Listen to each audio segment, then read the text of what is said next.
upper 20s and low 30s with our next chance of precip on Saturday of next weekend. So we have a dry stretch of weather ahead of us after tomorrow morning's flurry chance. Let's send it back to you, Peyton.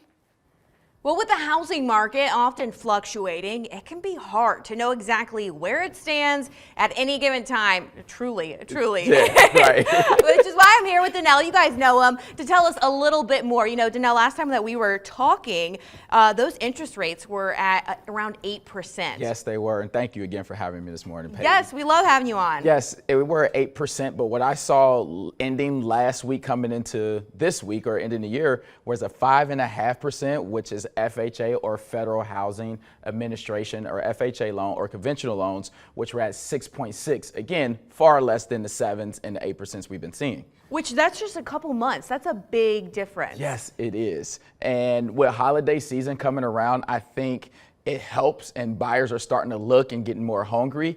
But November, people want to be home. It's holiday time, so they aren't moving as fast, but I think they're gearing up for the beginning of the year.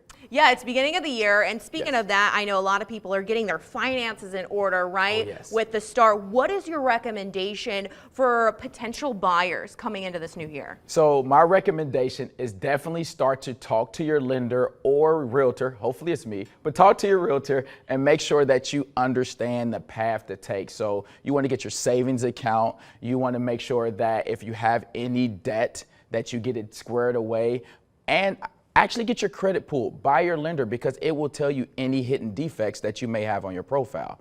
Most people don't realize that exists out there. And you were talking about debt, right? Talk to me about that ratio and how that really impacts your choices, your options. I'm glad you asked. So that debt to income, so basically the money you have coming in versus the bills or the debt you have coming out, which actually affects your credit score, and those 5.8 to 6.5% interest rates, they may not be for you. Those are average rates, and what determine those rates for you are your debt to income. What do you have coming in versus the bills you have going out? And that will set you free. But again, talking to an expert lender or realtor will help you understand if it's this week or in 3 months, you'll be ready to buy a house. And you know, that's a great point. And I kind of want to add on that. When it comes to that, talk to me about some of the things that, you know, potential buyers should kind of avoid, right? As far as, you know, maybe new cars, credit cards, things like that. New couch. If you know you're going to buy in the next 3 months, if the car is running, don't go buy a new one. Do the maintenance.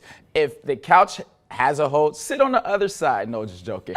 But you don't want He's like, make do, make do. You don't want to start doing things on your credit report that's going to make a ding, because it will put you in a worse place than you were or in a bad place, period, when it comes to buying a house. People look at credit. If you're not a cash buyer, they're going to look at your credit. They're going to look at your ability to pay people back in a timely manner.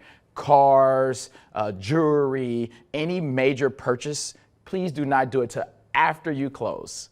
Good tips. Thank you so much for joining us. Thank you. Love having you guys on here. And you guys, if you want to learn any more details or ask for more advice, we have his stuff linked on our website. We're going to have more for you right after this break.